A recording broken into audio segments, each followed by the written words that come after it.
हाय, welcome back. आज मैं फिर आप सबके लिए लेके आए हैं 8वीं कक्षा की मैथ जो डॉक्टर केसी सिन्हा का है, जिसमें हम 2 लेक्चर अपलोड कर चुके हैं और जिसमें दूसरा लेक्चर में हम बात किए थे योज्य प्रतिलोम निकालना और गुना के नियम पे। आज हम बात करते हैं एक्सरसाइज 1.1 में। एक्सरसाइज आज का मेरा है 1.1। चलिए उस पर हम डिस्कशन करते हैं। देखिए 1.1 में ये मेरा मैथ है, डॉक्टर केसी सिन्हा का ये मैथ है। नहीं है तो आप लोग ले लीजिएगा मार्केट से। तो ये मेरा मैथ है, इसमें कुछ नहीं है। देखिए इसमें कुछ नहीं है। जो आप अगर हमारे लेक्चर देखे हैं तो उसमें फंडामेंटल ऑफ राइट वही है सब। देखिए गुना का नियम है, क्या कहता है, इतना बराबर इतना करने के लिए, सरल करने के लिए भिन्न जोड़ भिन्न गुना कुछ नहीं है। ये पूरा हम बता चुके हैं। जो बेसिक था, फंडामेंटल राइट था, सब पे हम डिस्कशन कर चुके हैं। आज जो हम कुछ सवालों पे डिस्कशन करेंगे, जैसा कि होता है कि सरल करना, यानी कि क्रम विनिमय का नियम यूज करके किसी सवाल को यूज करना। देख रहे हैं क्या है, कह रहा है, आप देख लीजिएगा, मिला लीजिएगा क्वेश्चंस कि 4 नंबर क्वेश्चंस मेरा कहता है कि सहचार्य गुण का प्रयोग करके सॉल्व करने के लिए, जैसे कि 4 नंबर दिया हुआ है। और 3 नंबर में कहता है क्रम विनिमय गुना, क्रम विनिमय गुण, गुना नहीं बोल रहे हैं, क्रम विनिमय गुण का प्रयोग करने के लिए। क्रम विनिमय गुण क्या था कि जैसे कि ए और गुना बी है तो इसको हम बी गुना ए भी लिख सकते हैं। यही था मेरा क्रम विनिमय गुण नियम। तो -3 और है इसमें -3 और +7/9 और बराबर दे दिया है डॉट डॉट। इसको कहता है कि क्रम विनिमय गुण का प्रयोग करके सॉल्व करने के लिए। तो चलिए सॉल्व करते हैं। देखिए क्या हो जाएगा, यानी कि ए बी है तो ये 7 बट्टा क्या हो जाएगा 9 हो जाएगा और +-3 हो जाएगा। इस तरह से इसी का यूज करके 3 नंबर क्वेश्चंस में आप सॉल्व करिएगा। और उसके बाद कहता है कि 4 नंबर क्वेश्चंस में कहता है सहचार्य गुण। सहचार्य गुण क्या होता है, जैसे कि a + b है, इसको हम पोस्ट में लिखे हैं +c, तो इसको हम क्या लिख सकते हैं, इसको हम लिख सकते हैं कि a और b प्लस क्या हो जाएगा c हो जाएगा। इसी कहते हैं सहचार्य गुण। इसका प्रयोग करके आप 4 नंबर क्वेश्चन को सोल्व कर सकते हैं। और उसके बाद क्या है मेरा, देखिए कि 5 नंबर में कहता है कि गुण लिखने के लिए, जैसे कि 5 नंबर में है, पहला क्वेश्चन हम बता देते हैं कि 3/7 है और प्लस क्या है -5/8 और बराबर दिए हुआ है -5/8 और +3/7। ये कौन सा गुण प्रदर्शित करता है, ये क्रम विनिमय गुण को प्रदर्शित करता है। तो सिर्फ कहता है कि नाम लिखने के लिए कि कौन से गुण को प्रदर्शित करता है। तो 6ठा नंबर क्वेश्चन में कहता है कि योगफल ज्ञात करने के लिए। देखिए 6 नंबर क्वेश्चन है, उसमें एक क्वेश्चन हम सोल्व करते हैं। -3/7 है और कितना है 5/7 है। तो जोड़ यानी कि योगफल माना होता है जोड़, तो 5/7 हो जाएगा मेरा। अब देखिए नीचे वाला क्या कीजिएगा, 7 होगा। यहाँ पर नीचे वाला क्या होगा, लॉसो होगा तो 7 हो जाएगा और ऊपर 3 + 5 -3 में से 5 जाएगा तो 2/7। यही मेरा आंसर हो गया। तो 6 नंबर क्वेश्चन में कहता था कि योगफल ज्ञात करने के लिए, उसमें कितना सवाल है, उसमें आपका है लगभग 6 गो क्वेश्चन है, उसको आप सोल्व कर लीजिएगा। 7 नंबर देखिए, 7 नंबर पे डिस्कशन करते हैं। चलिए कहता है कि सरल करने के लिए, देखिए 2/5 दे दिया और प्लस दिए हुआ है, फिर -2/5, बीच में प्लस का चिन्ह। अब देखिए नीचे का क्या होगा, भिन्न जोड़ करें, इसका लॉसल लेंगे, उसके बाद भिन्न + भिन्न घटा हो जाएगा, यानी कि 2 और -2, 2 से 2 0 और /5, यानी कि क्या हो जाएगा, मेरा आंसर 0 हो जाएगा। तो 7 नंबर में जो था सरल करने के लिए, आप इसको इस टाइप से बना सकते हैं। अगला देखिए 8 नंबर क्या है। 8 नंबर में कहता है कि जैसे कि x + y बराबर, यानी कि y + x लिख सकते हैं। ये क्या है, गुना क्रम विनिमय गुण है इसका, जिसमें x और y का वैल्यू दिया रहेगा और आप उसको सोल्व कीजिएगा तो इसका जो मान निकलेगा, इस साइड का मान और इस साइड का मान क्या होगा, हमेशा दोनों बराबर होगा। इसी कहते हैं क्रम विनिमय गुण। 9 नंबर क्वेश्चन में देखिए, 9 नंबर में कहता है कि सहचार्य गुण। सहचार्य गुण इसी कहते हैं, यानी कि x + y लिखे हुआ है और +z लिखे हुआ है, इसको ऐसे लिख दिया है। और फिर क्या किया है कि x को बाहर कर दिया और y + z कर दिया। इसी गुण का प्रयोग करके, सहचार्य गुण का प्रयोग करके 9 नंबर में आपको बन जाएगा, जिसमें x y z का वैल्यू दिया हुआ है। तो चलिए अब हम जो है एक्सरसाइज 1.2 में बात करेंगे, जिसमें कहता है कि संख्या रेखा पर निरूपण कैसे होगा, यानी कि कोई परमेय संख्या दिया रहेगा और उसका कहेगा कि एक लाइन डायग्राम पे रिप्रेजेंटेशन करने के लिए, निरूपण करने के लिए। तो चलिए क्या हो जाएगा, रेशनल मेरा टॉपिक है आज का अगला चैप्टर के लिए, जिसमें कहता है कि देखिए ये मेरा टॉपिक है, यानी कि 1.2 के लिए परमेय संख्याओं का संख्या रेखा पर निरूपण, representations of rational numbers of the number line, यानी कि रिप्रेजेंटेशन था किसका, परमेय संख्या का किसी नंबर लाइन पे कैसे करेंगे। तो चलिए हम हट जाते हैं, इसको आप नोट कर सकते हैं, करिएगा तो।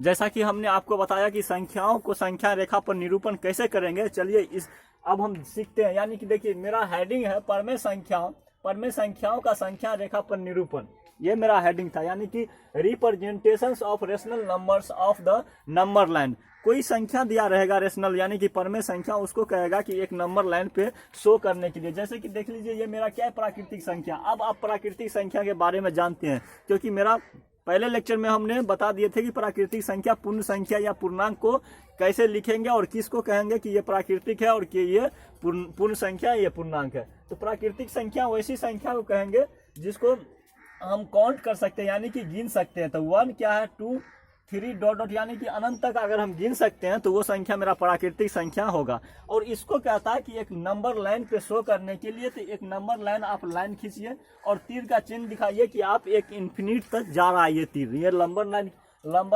नंबर लाइन क्या शो करता है कि ये आगे तक बढ़ते जा रहा है। ये मेरा क्या है, 1 है, और ये 2 है, ये 3 डॉट डॉट इस तरह से क्या है मेरा बढ़ते जा रहा है, कहाँ तक, इन्फिनिटी तक। इसी को कहता है कि रिप्रेजेंटेशंस ऑफ नंबर लाइन। देखिए प्राकृतिक संख्याओं को इस तरह से रिप्रेजेंट करेंगे। अब पूर्ण संख्या की बात करते हैं।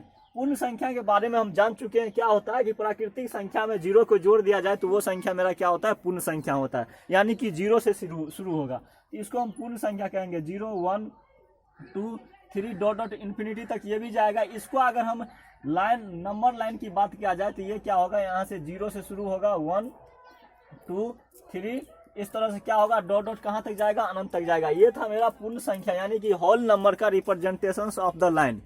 होल नंबर का क्या था, रिप्रेजेंटेशन ऑफ द लाइन था, एक नंबर रेखा यानी कि रेखा पर निरूपण। इस तरह से हम पूर्ण संख्या को कर सकते हैं। तो चलिए आप देखिए पूर्णांक संख्या के बारे में जानते हैं कि जिसमें क्या हो, माइनस इन्फिनिटी से लेकर प्लस इन्फिनिटी तक की संख्या को क्या कहते हैं, पूर्णांक कहते हैं। ये इंटीजर कहते हैं, क्योंकि हम जाने थे कि इंटीजर को जब कोई x + 5 दिया रहे और बराबर, यहाँ पे बराबर अगर 3 है और x बराबर जब हम निकालेंगे तो क्या हो जाएगा,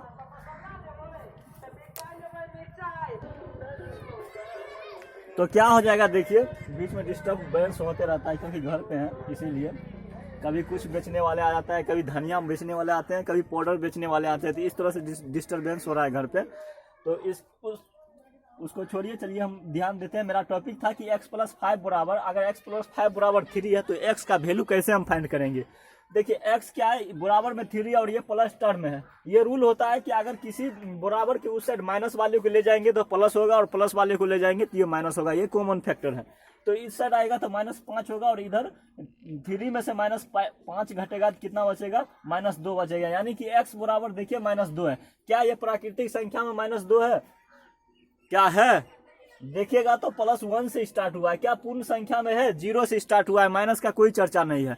तो ना ही ये प्राकृतिक संख्या है ना ही ये पूर्ण संख्या है। तो कौन सी संख्या है भाई, तो इसी को कहा जाता है इंटीजर। यानी कि इंटीजर ऐसी संख्या होगा जिसमें क्या होगा, 0 भी शामिल होगा, धनात्मक मान भी शामिल होगा, ऋणात्मक मान भी शामिल होगा। यानी कि सीधा समझा जाए प्लस इन्फिनिटी से लेकर के -इन्फिनिटी तक की जो संख्या होगी वही मेरा क्या होगा, इंटीजर यानी कि पूर्णांक होगा। इसको कहता है कि नंबर लाइन पे शो करने के लिए। चलिए इंटीजर के लिए नंबर लाइन बनाते हैं। देखिए ये दोनों तरफ बढ़ेगा, क्या होगा कि दोनों तरफ बढ़ेगा इस तरह। जैसे कि यहाँ पे क्या होगा, 0 1 2 डॉट डॉट कहाँ तक जाएगा, प्लस इन्फिनिटी तक जाएगा। और जैसे 1 है -1 हो जाएगा, -2 इधर बढ़ेगा कहाँ, इन्फिनिटी तक जाएगा। तो इसी संख्या को कहता है कि इंटीजर, और इंटीजर को कहता है कि representation of the number line. किसी नंबर लाइन पे उस संख्या को हम कैसे लिखेंगे, तो इस तरह से आप लिख सकते हैं। तो चलिए हम, मेरा हेडिंग था परमेय संख्याओं का संख्या रेखा पर निरूपण।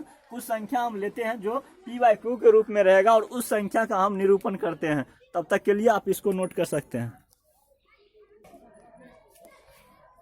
जैसा कि मेरा हेडिंग था कि परमेय संख्याओं का संख्या रेखा पर निरूपण, तो क्या है, देखिए परमेय संख्या को कब कहेंगे कि वो संख्या परमेय संख्या यानी कि p/q के रूप में रहना चाहिए जहां q ≠ 0। ऐसी संख्या को हम क्या कहेंगे कि वो मेरा संख्या जो है परमेय संख्या है। तो चलिए देखिए 7/4 को कहता है कि नंबर लाइन पे शो करने के लिए, यानी कि रिप्रेजेंटेशंस ऑफ नंबर लाइन, कि इस परमेय संख्या को हम एक रेखा पे कैसे निरूपण करेंगे। तो चलिए हम एक, सबसे पहले मेरा काम है एक रेखा बनाने के लिए। ये क्या है, मेरा एक रेखा है। देखिए कहाँ से शुरू होगा, प्लस मान है, प्लस क्या है 7/4 है, यानी कि धनात्मक मान है। तो एक प्राकृतिक संख्या में ये जा रहा है, तो हम 0 से स्टार्ट करेंगे। 0 से स्टार्ट कहाँ तक करेंगे, यानी कि मान लीजिए कि कहीं तक, यानी कि 2 तक कर लिए हैं, और इसका संख्या बीच में क्या होगा 1 होगा। इसको हम कैसे लिखेंगे, जैसे कि 1/4 लिख सकते हैं, क्योंकि 7 तक है, तो 1/2, 2/4 लिख सकते हैं, 3/4 लिख सकते हैं, और 4/4। इस तरह से डॉट डॉट करके 7/4 तक जाएगा।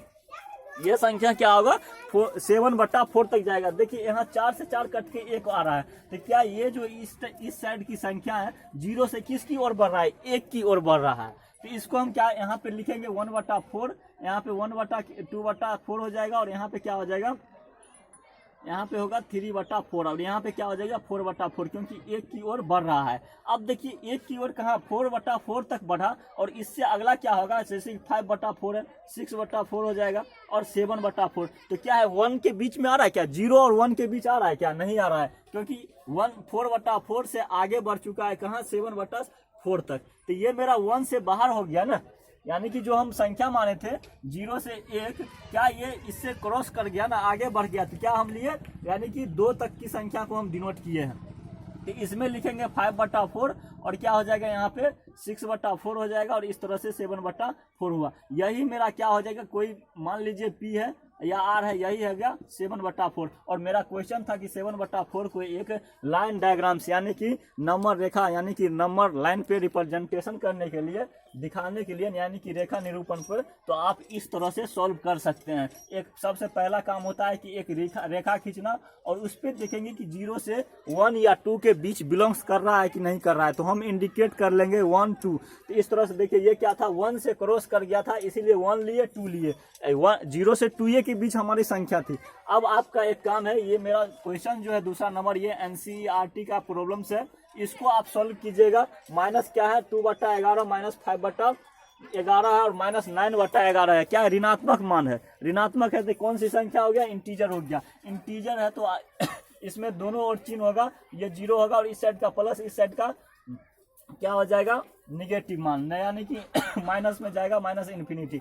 इसको आप रिप्रेजेंटेशन करिएगा तो 1 क्या लिखिएगा, -1/11 माइनस 2/11, और इस तरह से डॉट डॉट करके कितना -9/11 तक लिखिएगा इस साइड। और जहाँ जहाँ ये तीनों संख्या आएगा वहाँ पे आप क्रॉस करके घेर सकते हैं, और उस नंबर को पॉइंट A, B, C करके डिनोट कर सकते हैं। तो आई होप कि आपको समझ में आ गया होगा। आज का सेशन था, बहुत ही इंपॉर्टेंट था, और जो हमने बता दिए हैं उससे आपको अगला प्रश्नावली जो है एक्सरसाइज 1.2 8वीं कक्षा की मैथ है, जो डॉक्टर KC सिन्हा है, उसमें से एक भी प्रॉब्लम्स नहीं छूटेगा, यानी कि एक भी क्वेश्चंस आपसे नहीं छूटेगा, ऑल टू ऑल क्वेश्चंस बनेगा। अगर हमारे चैनल पे नए हैं तो प्लीज़ चैनल को सब्सक्राइब कर लीजिए।